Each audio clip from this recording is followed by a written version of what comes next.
कुछ पंक्तियां हैं मेरी। जमी छोड़कर आसमां खोजते हैं, जमी छोड़कर आसमां खोजते हैं, सितारों से आगे जहां खोजते हैं, और इसे देखते हैं उसे ढूंढते हैं, मगर लोग खुद को कहां खोजते हैं। क्या बात है। और उम्मीदों की आंखें चमकने लगी हैं, उम्मीदों की आंखें चमकने लगी हैं, चलो जिंदगी का निशा खोजते हैं। वाह वाह वाह। ये जिंदगी जर्रे जर्रे में बिखरी हुई है और जिंदगी ही हमें नई सुबह दे रही है। इस नव प्रभात की बेला में आप सभी को हमारा नमस्कार। देखिए, आज मैं एक पहले शुरुआत एक छोटी सी बहुत स्टोरी सुनाना चाहती हूँ। कहानी कुछ यूं कहती है कि एक बार जो 4 बड़े दोस्त, जिगरी दोस्त थे, और उन्होंने ये निर्णय लिया कि आज हम जो है चांदनी रात में नौका विहार करेंगे। खूब दूर तक जाएंगे, जहां तक मर्जी होगी वहां तक जाएंगे, रात में जाएंगे, है ना, ताकि कोई डिस्टरबेंस ना हो। तो ठीक हुआ, कार्यक्रम तय हो गया कि फलानी जगह पर मिलेंगे नदी किनारे और वहीं नाव में बैठकर निकल लेंगे कहीं पर। समय पर, निर्धारित समय पर सारे के सारे मिले। तो जरा ज्यादा मौज मस्ती का मूड था, थोड़ी सी पी लिया मदरा, है ना, तो कि नशा होगा तो घूमने का मजा कुछ और आएगा। और सब के सब बैठ गए नाव में, पूरी रात चप्पू चलाए, खूब इधर उधर नाव डुलती रही। अब सवेरे जब उजाला फूटने लगा, समय गया तो नशा भी उतरने लगा, और जब उजाला हुआ तब होश आया इस बात का कि जाने रात भर चलते चलते हम कहाँ पहुंच गए। अब ये देखना पड़ेगा कि ये जगह कौन सी, वापस भी तो जाना है भाई। अब उनमें से एक ने कहा कि भैया तू उधर नीचे जा बाहर जा और जरा पूछ के आ कि पहुंच कहाँ गए। तो उनमें से एक उतरा नीचे और उसने अपने साथियों को देख करके बोला कि अभी आता हूँ ये देखने के लिए। ये कहने के लिए उनको पलटा तो जोर से हंसने लगा, बड़ी जोर से। अब वो पूछे, कुछ बताया ना, हंसी रुके ना उसकी। तो उन्होंने कहा लग रहा है इसको ज्यादा नशा हो गया, जा तू जा। साथ वाले से दूसरे से कहा। तो दूसरे ने कहा ठीक है। वो भी मुड़ा पीछे कहने के लिए, तो वो भी हंसने लगा। उन्होंने कहा ये मिट्टी में, मतलब धरती में पैर रखते ही क्या हो रहा है, ये हो रहा है। चल तीसरे को ट्राई किया कि जा तू भी जा तो देख, इन दोनों को पता नहीं क्या हो गया। वो मुड़ा तो उसके भी वही हाल हुए, तो वो हंसने लगा। अब लास्ट वाले के पास कोई ऑप्शन नहीं था, विकल्प नहीं था। उसने सोचा चलो मैं खुद ही पता करके आता हूँ। वो नीचे उतरा, नाव की तरफ देखा और वो भी बड़ी जोर से हंसने लगा। सबके सब सवेरे का समय, प्रभाती बेला, और सबके सब हंस रहे हैं, और इतनी जोर से कि आवाज गाँव में जाने लगी। तो अब लोगों ने देखा कि ये इतनी जोर जोर से हंसने की आवाजें कहाँ आ रही हैं। पता करने के लिए आए लोग, देखा कि 4 लोग खड़े खड़े हा हा हा करने में लगे। अब उनमें से जो है फिर एक ने, किसी ने हिलाया एक को भी, क्या हो गया तुम लोग सवेरे सवेरे यहाँ इतनी जोर जोर से हंस रहे हो, क्या बात हो गई। तो कुछ बोले ना, हंसी उनकी रुक नहीं रही थी। फिर उनमें से जब जो है बहुत हिलाया गया तो एक ने जवाब दिया कि हमने भाई कल ऐसी प्लानिंग की थी कि कहीं जाएंगे, नौका विहार करेंगे, और दूर निकल आए। ये सोचा हमने कि जरा पता कर लेते हैं कि कहाँ पहुंच गए। तो जैसे ही नीचे उतरे तो देखा कि सारी रात चप्पू तो चलाया, खूब इधर उधर भी नाव डुलती रही, मगर हम तो किनारे से नाव को खोलना ही भूल गए। नाव तो जहाँ की तहाँ बंधी थी। एहसास होता रहा कि नाव चल रही है, क्योंकि पानी में थी। जिंदगी में भी कई बार ऐसे एहसास होते हैं, हमें लगता है कि हम बहुत कुछ सीख रहे हैं, बहुत कुछ जान रहे हैं, और कहीं जाते पहुंचते नहीं है। कहानियां सुनते, किस्से सुनते, बातें करते हैं, तमाम चीजें होती हैं। तो आज मैं विषय यही उठाऊंगी कि सर ये बताएंगे कि बहुत जरूरी है बीच बीच में अपना मूल्यांकन करना, कि कुछ ऐसी घटनाएं होती हैं कि जिससे हम सबक सीखते हैं, जानते हैं। कभी क्या आप अपना जो है अपने आप को ऑब्जर्व करते हैं, रीड करते हैं, और कैसे अंदाजा लगाते हैं कि हम कहाँ पहुंचे हैं। तो शुरुआत में कन्याल सर से करूंगी। Yes ma'am. और मैम का जबरदस्त टॉपिक है, और मैम ने एक बहुत इनोवेटिव जो है स्टोरी हमें सुनाई। और ये देखिए, बहुत जीवन में ये बहुत बड़े जरूरी है कि आकलन अपना करना कि हम कहाँ थे और कहाँ हैं, और कितने सालों में। हाँ, तो कैसे हम अपने जीवन का ये लगाते हैं। एक्चुअली क्या है कि हम जीवन का अपना आकलन लगाते कैसे हैं, ये बड़ा वो है। क्योंकि देखिए, जो इस दुनिया में आया है वो तो नेचर के साथ अपने आप बड़ा होता रहेगा, शरीर से। और मेंटली मैच्योर होगा नहीं होगा आई डोंट नो, बट शरीर से तो बड़ा होता रहेगा। अब बात आती है कि क्या हमने कुछ पाया इस जीवन में आके, ये ये बड़ा इम्पोर्टेंट है। अगर उसको एज ए फैमिली के रूप में लेते जी। हैं, माँ बाप तो हैं ही, तभी हम आए दुनिया में, जी। फैमिली के रूप में लेते हैं तो आपका जीवन किस तरीके से आप उसको हैंडल कर रहे हैं, किस हाँ, तरीके ये से बहुत बड़ी आगे को बढ़ रहे हैं, ये सबसे बड़ी चीज है। आपके पास वो तरीके कौन से हैं, वो जी। क्या है कि आप जीवन में खुशनुमा बना के उसको आगे बढ़ रहे हैं। फिर आती है बात बच्चों की, सेम थिंग, वही जी, बात जी, बच्चों जी, के जी। साथ भी आता है। अब रही बात सेल्फ की, अगर हम अपनी बात करते हैं, ये तो एक समाज का तरीका है। अब जहाँ पर बात आती है सेल्फ की, कि हम प्रोग्रेस जीवन में कुछ कर पाए या नहीं कर पाए, जी। मैं मेटेरियलिस्टिक चीजों की ओर तो नहीं जाऊंगा, क्योंकि वो तो एक हाँ, आया वो तो और सब गया संसाधन है। गया।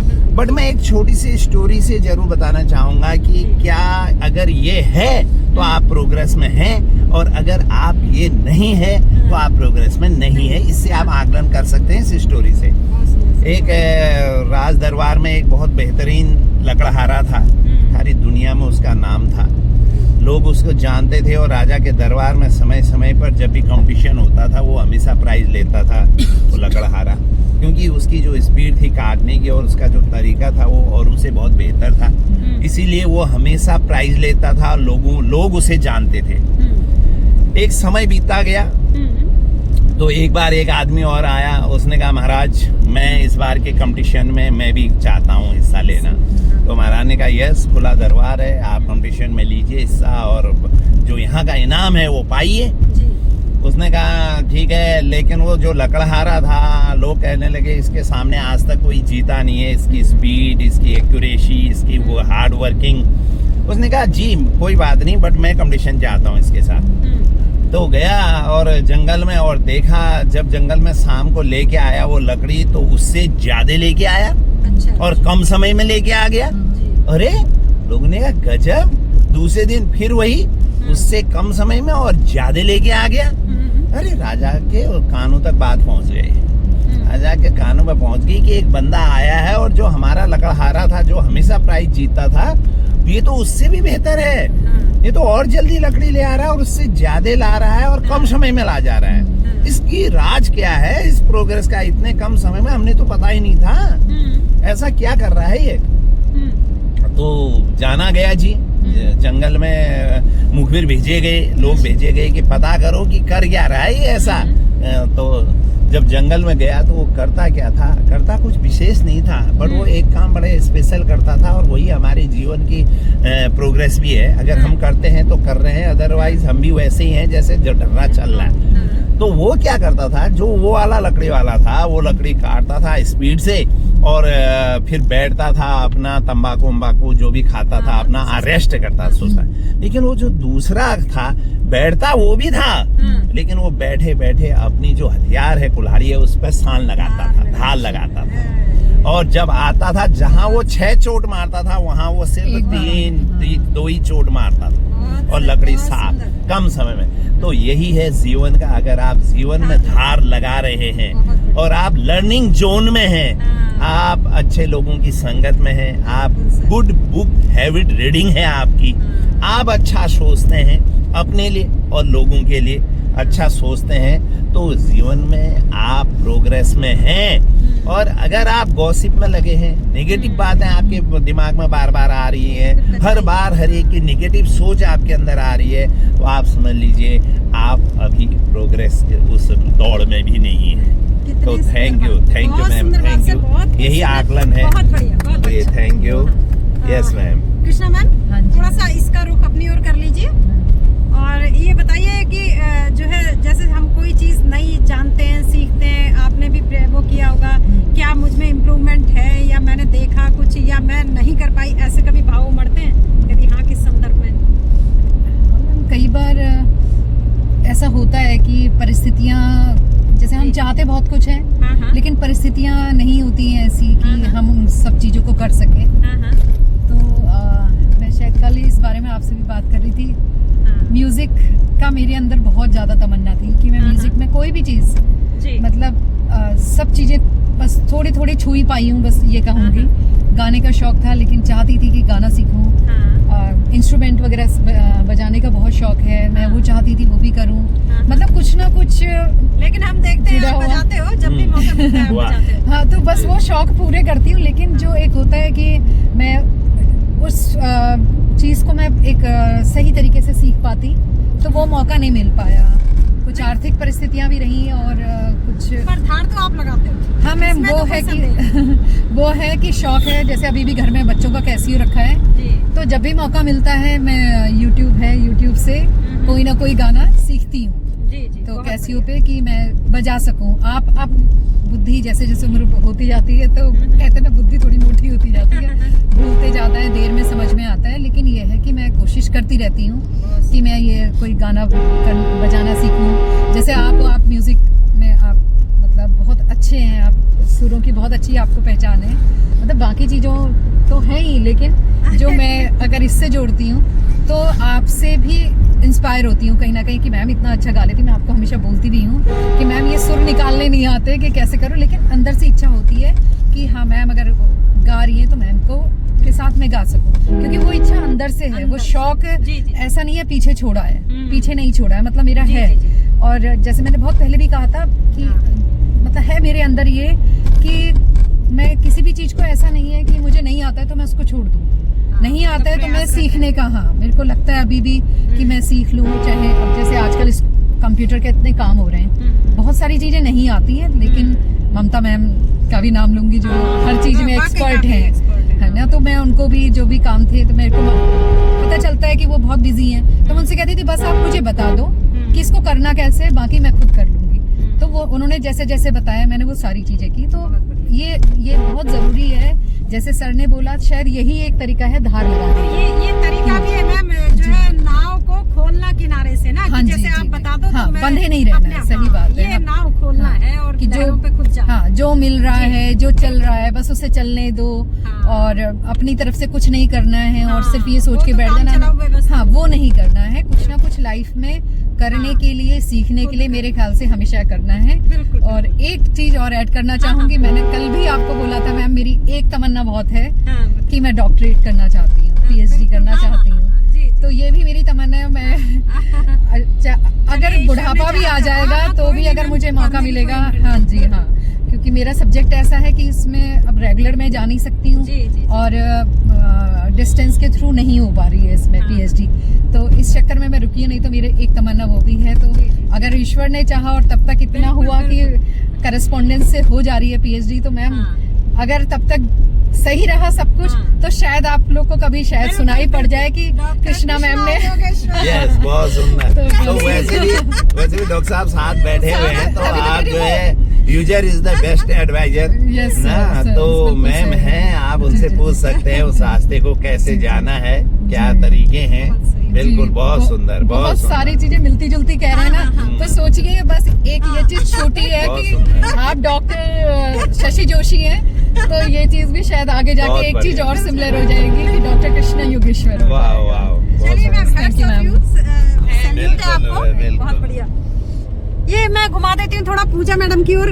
कल कन्याल सर कह भी रहे थे जो सीखने की सतत प्रक्रिया है ना, सर कह रहे थे कि पूजा अपना पहला वीडियो देखना और अब देखना, वो अंतर अब दिखाई देता होगा बोलने में, है ना। तो कैसे आप खुद को भी देखते होंगे, तो कैसे खुद को बांचते हैं, पढ़ते हैं, कैसा लगता है?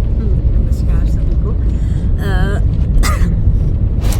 मतलब मैंने कभी स्पीच वगैरह कभी स्कूल में दी नहीं। हाँ क्योंकि नहीं, हाँ हो जाता है ना, अवसर मिले या कुछ इच्छा वो नहीं हुई, हो जाता है। तो जब से मैं आप लोगों से मिली, इस गाड़ी में आई, मैंने सबको देखा। सर इतनी अच्छी, मतलब बहुत अच्छी बातें, मतलब सर से कुछ भी पूछ लो, कभी मतलब ये नहीं लगा, हमेशा कुछ नया जो हमने सोचा भी नहीं होता है सर, वो मतलब ऐसा बोलता है कि हमने कभी सोचा ही नहीं कि ऐसा भी कुछ बोलेंगे, और हमने वो कुछ हमेशा नया सुनने को मिलता है। आप हो, मैम लोग हैं, सब गीता मैम है, बहुत मतलब कुछ न्यू और अच्छा।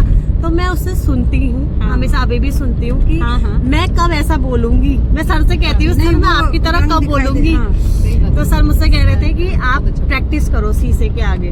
तो अभी मैंने थोड़ा थोड़ा स्टार्ट किया है, उतना ज्यादा तो नहीं, क्योंकि थोड़ा सा मिलना भी चाहिए। जब अगला कोई बताएगा तभी हम कर पाते हैं ना। तो जितना मैं सुनती हूँ उतना हल्का थोड़ा प्रैक्टिस कर रही हूँ। आगे शायद कभी तो आऊंगी टेबल में, चलोगे तो बोल सकूं। बिल्कुल चलोगे तो। और क्या, बस इतना ही कि आप लोगों से मुझे बहुत सपोर्ट मिला हर चीज में, बहुत कुछ सीखने को मुझे बहुत मिला जब से मैं यहाँ आई हूँ स्कूल में, यहाँ आप लोगों के साथ, तो मुझे इतना कुछ बहुत नया सीखने को मिला। बहुत मतलब हाँ कि ऐसा भी होता है।